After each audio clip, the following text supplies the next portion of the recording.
Assalamualaikum warahmatullahi wabarakatuh. Untuk kelas matematik pada hari ini, kita akan sambung pelajaran tajuk pecahan tambah pecahan. Okey, sebenarnya ada satu lagi soalan ataupun jenis soalan dalam pecahan ni yang kita belum pernah buat. Jadi hari ni kita nak habiskan tajuk pecahan. Kemudian kita akan sambung dengan tajuk yang subtopik yang baru, iaitu bola. Okey, so hari ni sekarang ni kita nak tengok tajuk pecahan dulu. Nak sambung tajuk pecahan. Okey, baik. Kita tengok dulu soalan pertama. Ini contoh cikgu letak ilustrasi soalan tambah pecahan. Okey, soalan ni dia tak ada dalam bentuk nombor tapi dalam bentuk rajah. Okey, macam mana kita nak tukarkan daripada rajah ni kepada nombor yang biasanya kita buat kan. Okey, sebelum tu kita tengok dulu. Bila kita ada satu bentuk macam ni, satu bulat ni, kita bayangkan bulat ni ialah kek.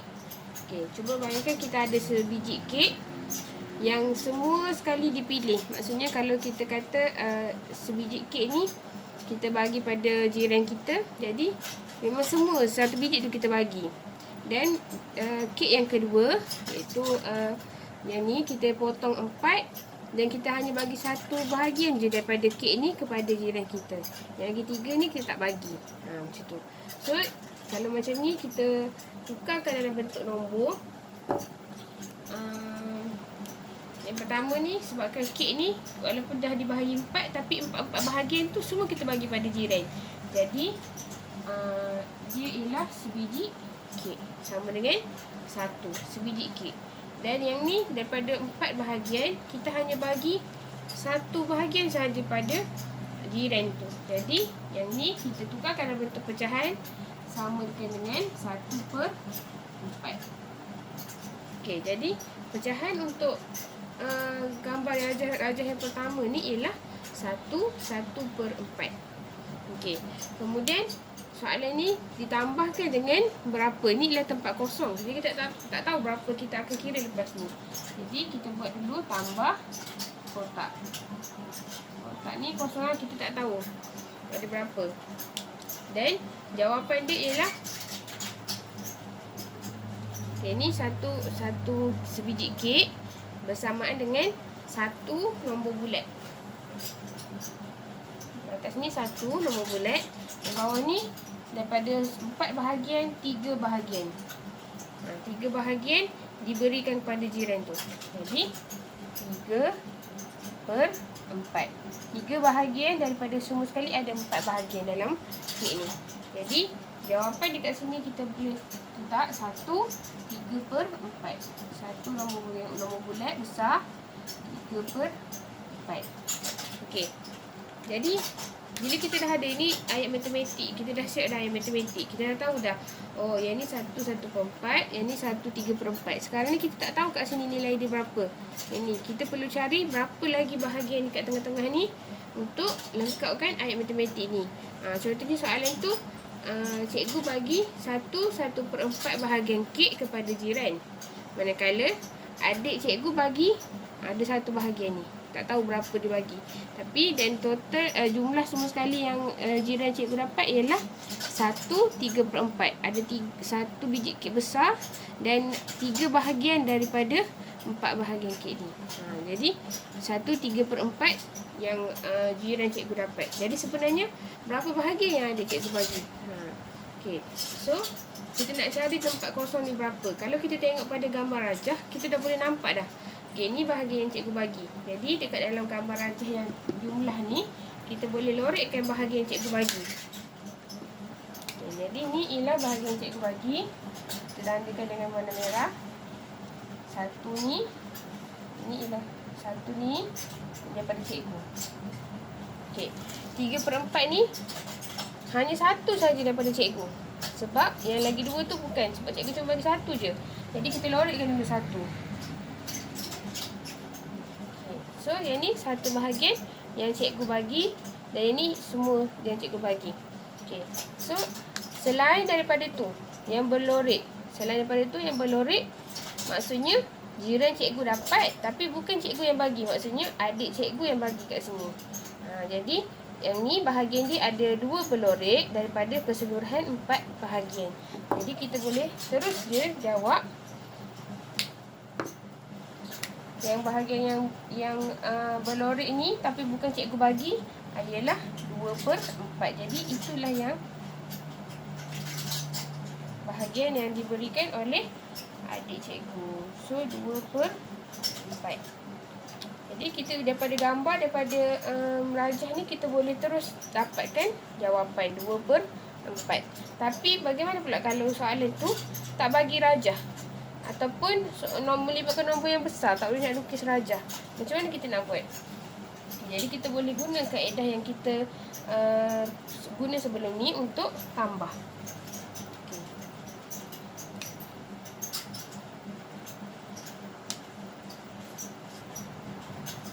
Okey, jadi kita cikgu nak terangkan macam mana cara untuk dapatkan tempat kosong ni kalau kita tak guna rajah. Kononnya kita tak tahu lagi ni, kita tak guna rajah. Jadi kita bandingkan jawapan dia sama tak? Okey. Contohnya kalau kita ada soalan nombor biasa bukan pecahan, nombor yang biasa, 3 tambah berapa sama dengan 5. Apa yang kita akan buat? Kita akan bawa 5 ni tolak dengan 3 untuk cari jawapan dia. Betul tak? Jadi 5 tolak dengan 3 akan dapat jawapan dalam kotak kosong ni. Jadi 5 tolak 3 ialah 2. Jadi kat sini pun kita letak 2. Jadi kita kira semula 3 tambah dengan 2. 1, 2. Jadi 5. Cukup 5. Jadi sebab tu dalam kes yang kat sini kita boleh guna juga cara macam ni. Maksudnya tadi 5 kan, 5 kita bawa pergi depan. Jadi 1 3/4 kita bawa letak dekat depan. Kemudian kita gunakan simbol tolak, operasi tolak untuk menggantikan tambah ni. Dan nombor yang dekat depan ni kita akan letak dekat tengah-tengah. Okey, cuba kita buat.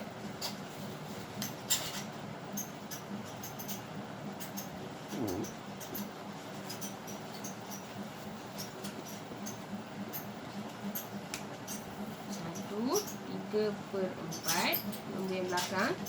Kemudian kita gantikan dengan simbol tolak, operasi tolak. Tolakkan dengan angka yang kat depan ni. 1/4. Okey. Sekarang ni kita dah ada dalam tolak pecahan. Okey, sebenarnya hari ni kita memang nak masuk tajuk tolak pecahan pula. Macam mana kita nak tolak melibatkan nombor pecahan? Sama juga macam tambah, kita akan asingkan nombor bulat dengan nombor bulat. Jadi bagi nombor bulat,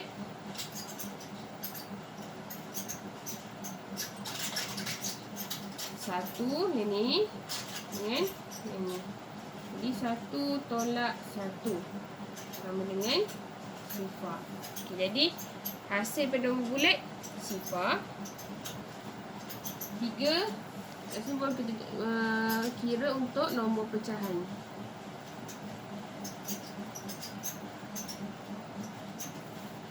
3/4 tolak dengan 1/4. Okay. Disebabkan penyebut dia memang dah sama, tak perlu kita buat proses untuk nak tukar penyebut. Kita boleh terus je tolak. 3 tolak 1 sama dengan 2/4. Jadi samalah dengan jawapan yang kita kira tadi. Kalau tengok pada gambar, 1, 2 daripada keseluruhan 4 bahagian. Jadi samalah dengan jawapan kita. Ini pun 2/4 juga. Ini pun 2/4. Jadi kita ada 2 cara untuk nak kira untuk soalan yang melibatkan anu dalam pecahan, iaitu dengan cara gambar, ilustrasi gambar, ataupun dengan jalan kira menggunakan ayat matematik. Okey. So lepas ni kita akan tengok lagi soalan-soalan yang melibatkan tambah pecahan yang melibatkan anu sebelum kita masuk tolak. Baik, sekarang ni kita tengok soalan yang seterusnya. 5/8 tambah anu tak tahu apa sama dengan 2/1/8. Okey. Kalau kita tengok sekarang ni pun, kita dah boleh nampak soalan ni melibatkan nombor pecahan dan juga nombor bercampur. Kat sini jawapan dia dah jadi nombor campur.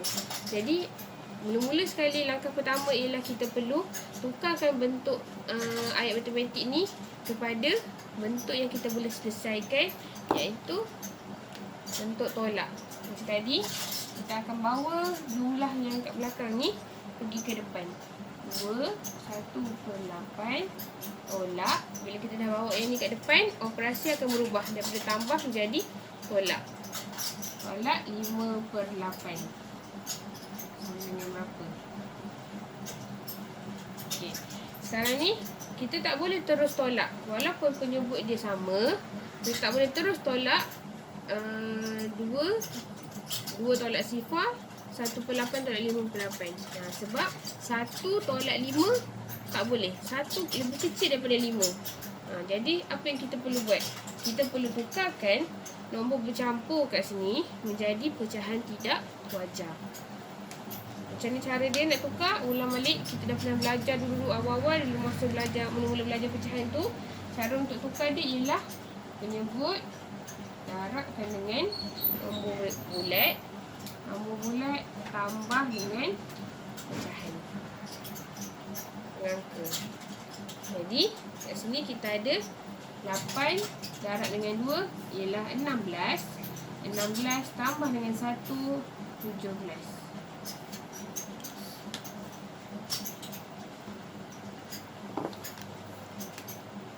17/8.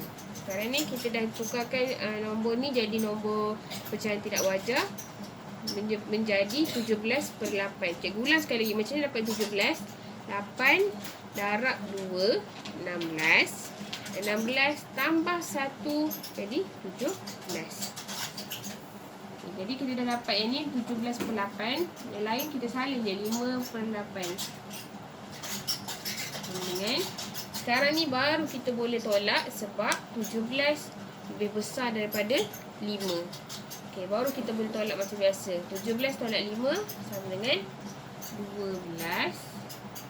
8 tak perlu tolak dengan 8. Hanya kekalkan sahaja penyebut 12/8. Okey, kita dah ada jawapan. Tapi macam biasa kita tak nak tinggal jawapan kita dalam bentuk pecahan tidak wajar. Kita tukarkan semula jawapan ni menjadi nombor bercampur. Sebab kita tak nak bagi jawapan dalam bentuk pecahan tidak wajar. Ni tak wajar ni sebab 12 lebih besar daripada 8. Okey, so kita buat operasi cara untuk nak tukarkan kepada nombor bercampur, iaitu 12 bahagikan dengan 8. Okey. Dalam sifar 8 ada tak 12? Kita cuba tulis sifar 8 kat sebelah ni. 1, 8, 2, 16, 3, 24. Okey, sekarang kita dah lebih 12. So, dah 16 dah. Okey, sekarang ni tengok. Ada tak antara 8 dengan 16? Tak ada, 12. Jadi, yang paling hampir dengan 12 tapi lebih kecil ialah 8. Jadi, kita boleh ambil 8 lah. Okay, so 8 darab berapa? 8 darab 1. 8 tolakkan 12 tolak 8 sama dengan 4. Okay, sekarang ni kita boleh tukar dah. 12/8 tadi sama dengan 1 4/8. Okay, dah dapat dalam nombor bercampur. Tapi kita tak selesai lagi sebab bila kita ada nombor bercampur ataupun apa-apa jenis pecahan untuk kita letakkan sebagai jawapan, adalah yang terbaik untuk kita tukarkan kepada pecahan termudah. Okay, jadi 4 dengan 8 ni ada tak dalam sifar yang sama? Sama ada sifar 4 ke, sifar 8 ke, ataupun sifar 2 ke, sifar 1 ke, sifar berapa yang ada kedua-dua nombor 4 dan 8. Okey, boleh tengok dalam sifar. Kita akan selesaikan 4 bahagi 4. Dalam sifar 4 ada nombor 4 dan nombor 8. Sifar 4. tunjuk sikit. Nanti kamu boleh tengok balik CV. 1 dalam 4, 4. 2 dalam 4, 8. 3 dalam 4, 12. So dalam CV 4 ni ada 4, ada juga 8. Jadi kita boleh tukarkan kepada pecahan termudah menggunakan CV 4. Iaitu 4 bahagi dengan 4. Kalau kita guna CV 4, 4 bahagi 4 dapat 1. So jadi 1. 8 bahagi 4 dapat 2. So 8 jadi 2.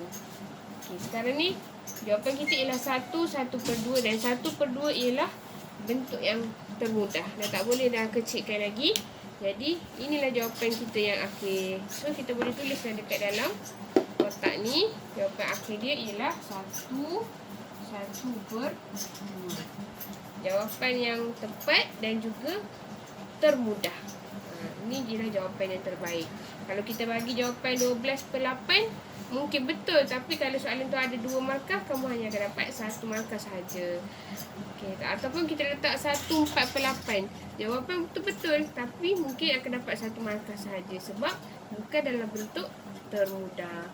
Sebaiknya kita bentukkan dalam bentuk termudah menggunakan sifar yang ada kedua-dua nombor daripada pengangka dan penyebut. Okay, kita selesai untuk tajuk tambah pecahan. Tapi lepas ni kena lebih banyak latihan lah untuk memahirkan macam mana nak tukarkan posisi dia dan juga untuk tukarkan kepada bentuk termudah. Okay. So sekarang ni kita tengok pula tajuk seterusnya iaitu tolak pecahan.